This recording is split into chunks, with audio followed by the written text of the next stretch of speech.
اور حاضرین، مجلس قرآن پاک کی عظمت پر ہے اور قرآن پاک ہی سے منسوب ہے، مکمل صبح سے اب تک ہم قرآن پاک سن رہے ہیں، تو اگر میں قرآن پاک پر کچھ نہ کہوں تو یہ میری طرف سے بہت ناشی بازی ہوگی۔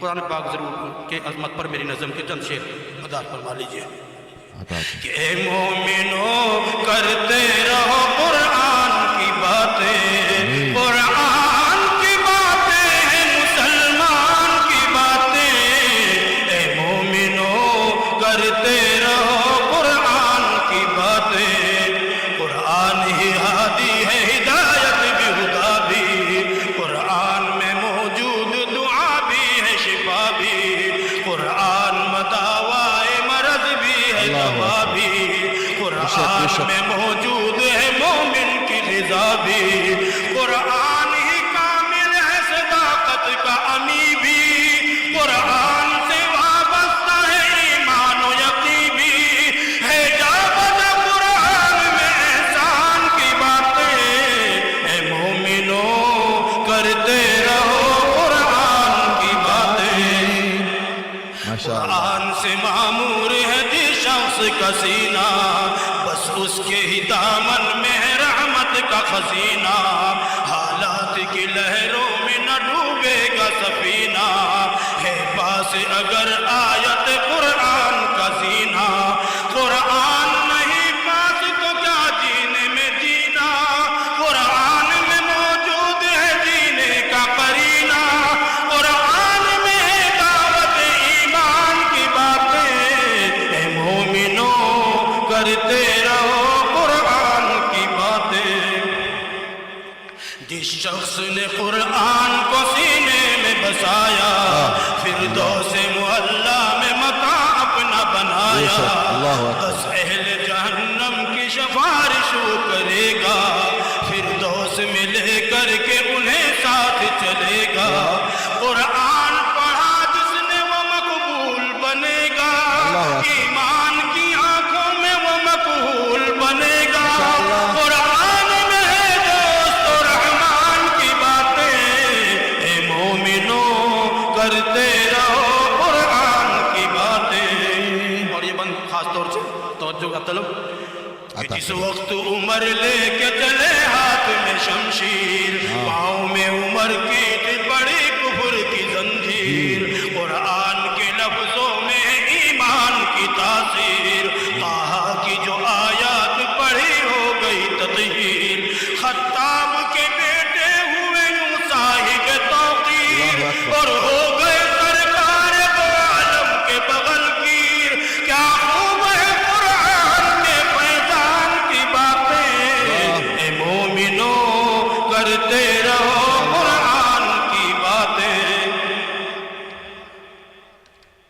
جس شخص کی اولاد ہوئی حافظ قرآن، نور کا بند ہے، بشارت ان لوگوں کے لیے جنہوں نے قرآن کو سینے سے لگایا، اپنے اولاد کو سکھایا، اور وعید ان لوگوں کے لیے جنہوں نے رکوع ادا نہیں کی، جس شخص کی اولاد ہوئی حافظ قرآن، محشر میں ملے گا اسے ایک تاج درخت شاہ، چمکے گا وہ جیسے ہو کوئی نئی ارتاباں، احباب یہ بول اٹھیں گے ہو کر کے پشیماں، ہو جاتے جو ہم جس میں وابستہ ہے قرآن، ہو جاتی ہماری بھی سبھی مشکلیں آسان، سمجھے جب اگر ہم کبھی قرآن کی باتیں، اے مومنو کرتے رہو قرآن کی باتیں، قرآن میں تطہیر رذائل بھی ہے موجود، قرآن میں لطائف و فضائل بھی ہے موجود، قرآن میں احکام و مسائل بھی ہے موجود، قرآن میں بزرگوں کے خصائل بھی ہے موجود، سرکار دو عالم کے شمائل بھی ہے موجود، قرآن میں جینے کے وسائل بھی ہے موجود، قرآن میں در اصل بڑی شان کی باتیں، اے مومنو کرتے رہو قرآن کی باتیں، افسوس اگر بھول گیا ہے یہ مسلمان، ارشاد نبی خیرکم من علم قرآن، 10 نیکیاں ہر حرف پہ پاتا ہے مسلمان، یوں قابل صدر اشک ہے ہر حامل قرآن، ہر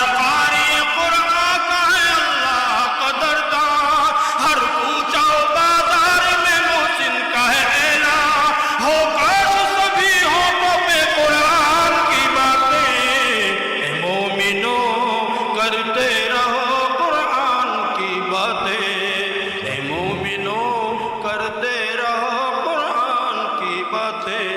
السلام علیکم ورحمۃ اللہ وبرکاتہ۔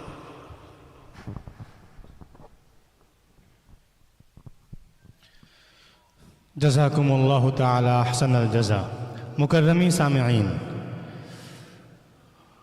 مناجات، حمد اور فضیلت قرآن کے اوپر منظوم کلام آپ سماعت کر رہے تھے۔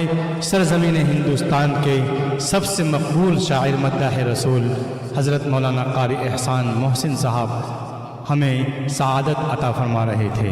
مکرمی سامعین، حضرت مولانا قاری احسان محسن صاحب کے لیے آج کی اس مبارک محفل کے ہمارے صدر محترم حضرت مولانا قاری محمد صدیق صاحب دامت برکاتہم کی طرف سے 1000 روپے، ہمارے مہمان مکرم حضرت مولانا ابراہیم صاحب UK برطانیہ سے جو تشریف لائے ان کی طرف سے 2000 روپے، ہمارے ایک طالب علم مولوی شمیم میواتی کی طرف سے 200 روپے، اسی طرح ہمارے کمپاؤنڈ کے ایک عزیز اظہر الدین بھائی کی طرف سے 200 روپے، نیز آج کی اس خوبصورت محفل کی نقابت جس شخص کے حصے میں آئی ہے اس کو ان کے دوست کی طرف سے جو سرزمین برطانیہ UK سے تعلق رکھتے ہیں حضرت مولانا قاری انیس احمد صاحب دامت برکاتہم کی طرف سے 500 روپے کا ہدیہ موصول ہوا ہے۔ فجزاہم اللہ تعالی احسن الجزا۔ مکرمی سامعین، معزز ناظرین، خواتین و حضرات، آئیے اس قاری قرآن کو سماعت کرتے ہیں جس کی آواز کے اندر غیر معمولی کشش اور جس کے لہجوں کے اندر ایسی جاذبیت ہے کہ دلوں کو مسحور کر دیتی ہے۔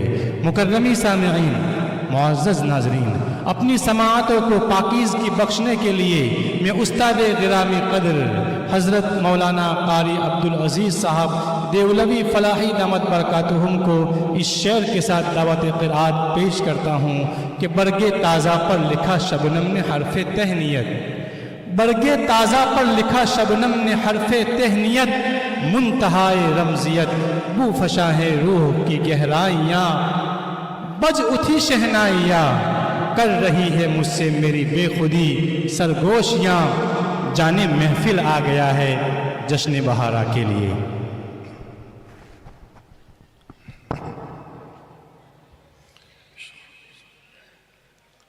السلام علیکم ورحمۃ اللہ وبرکاتہ۔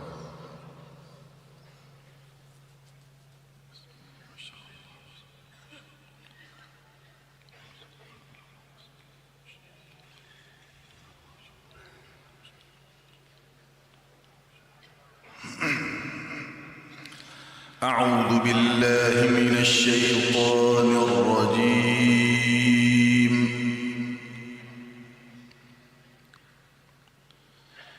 بسم اللہ الرحمن الرحیم۔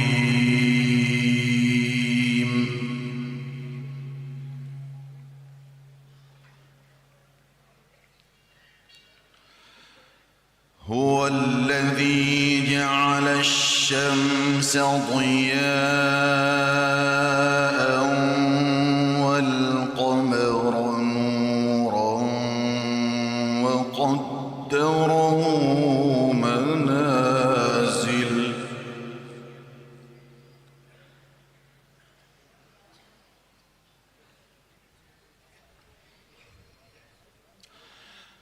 وقدره منازل لتعلموا عدد السنين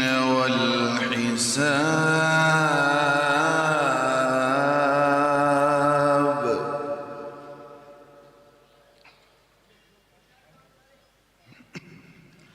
ما خلق الله ذلك إلا بالحق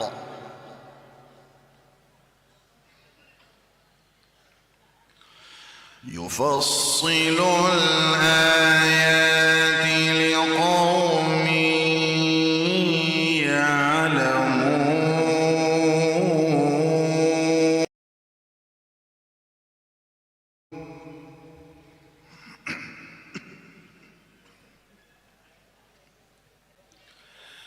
إن في اختلاف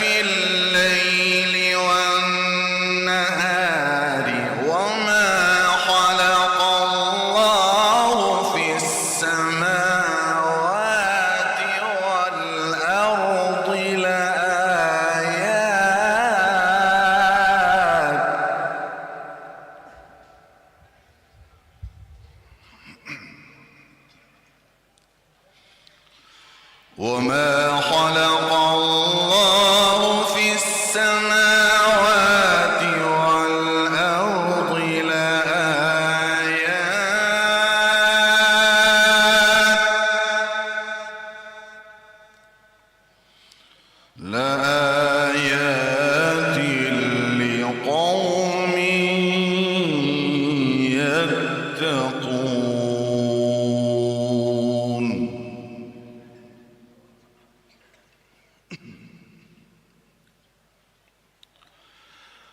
هو الذي جعل الشمس ضياء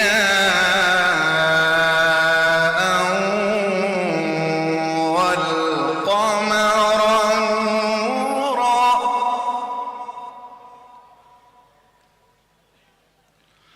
هو الذي جعل الشمس ضياء والقمر نورا.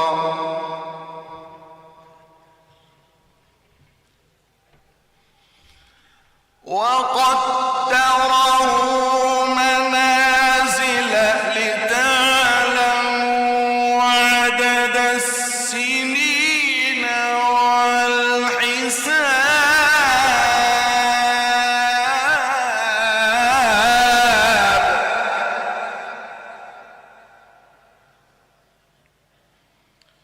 ما خلق الله ذلك إلا بالحق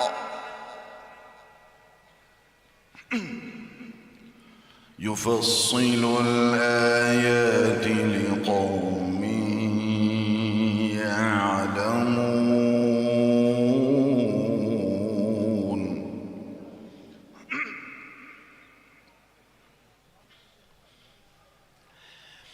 إن في اختلاف الليل والنهار وما خلق الله في السماوات والأرض لآيات.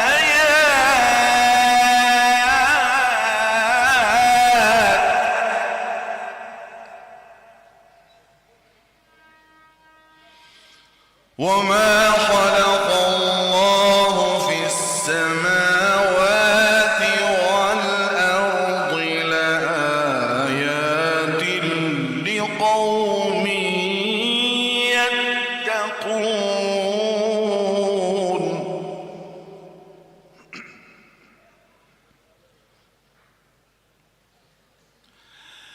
إن الذين لا يرجون لقاءنا ورضوا بالحياة الدنيا واطمأنوا بها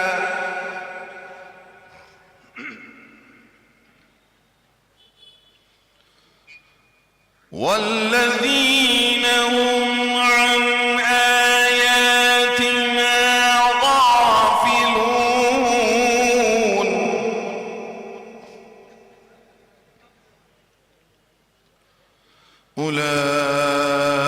أولئك مأواهم النار بما كانوا يكسبون.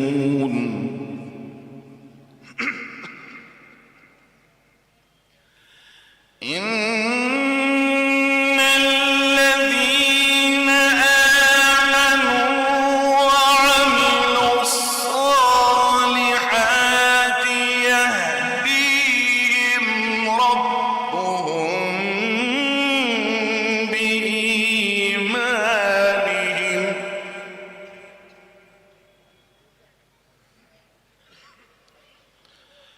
تجري تحتهم الأنهار في جنات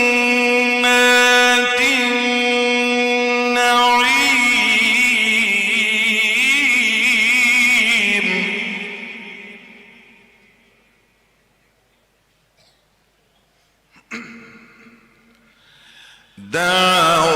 دعواهم فيها سبحانك اللهم وتحيتهم فيها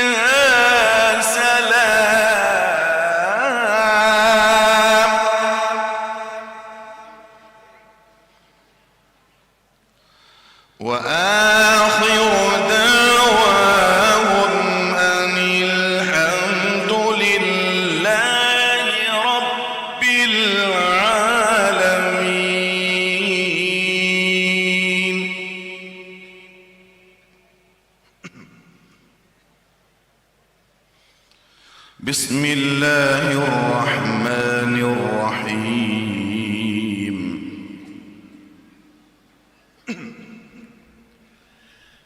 والنجم إذا هوى ما ضل صاحبكم وما غوى وما ينطق عن الهوى إن هو إلا وحي يوحى.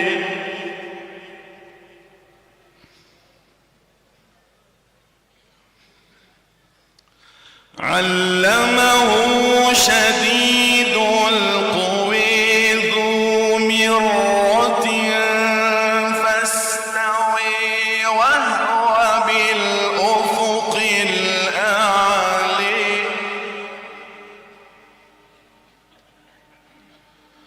ثم دنا فتدلي فكان قاب قوسين أو أدنى.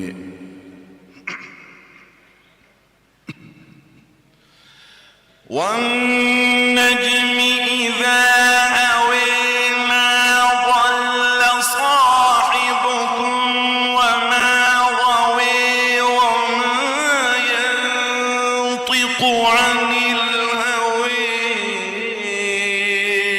إن هو إلا وحي يوحى.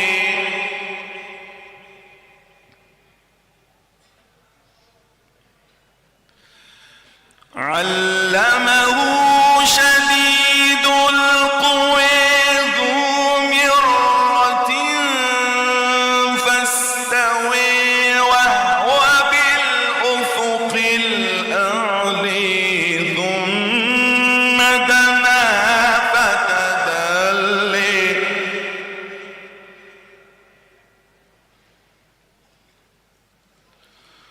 ثم دنا فتدلي فكان قاب قوسين أو أدنى. فأوحي إلى عبده ما أوحي ما كذب الفؤاد ما رئي.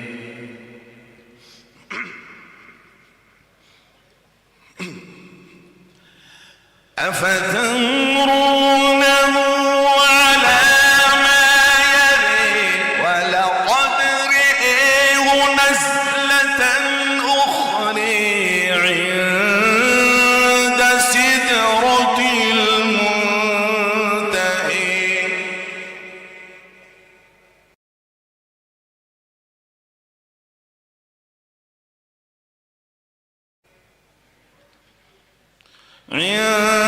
عندها جنة المأوى إذ يغشى السدرة ما يغشي ما زاغ البصر وما طغى. لقد رئي من آيات ربه الكبر.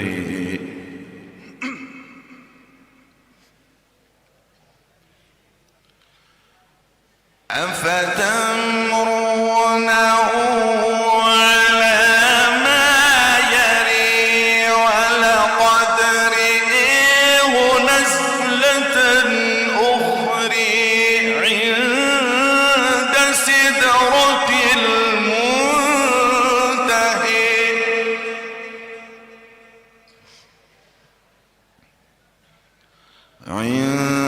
عندها جنة المأوى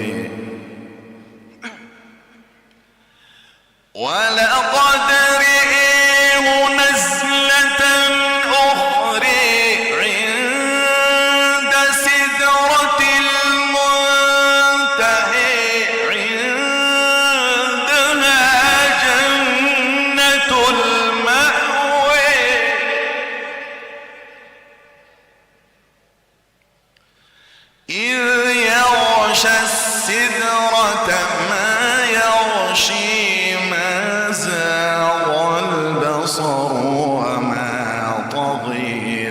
قدره من آيات ربه الكبر.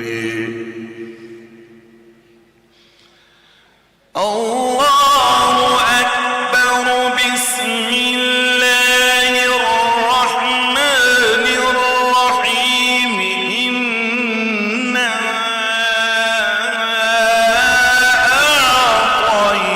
أعطيناك الكوثر فصل لربك وانحر. إن شانئك هو الأبتر. صدق الله العظيم.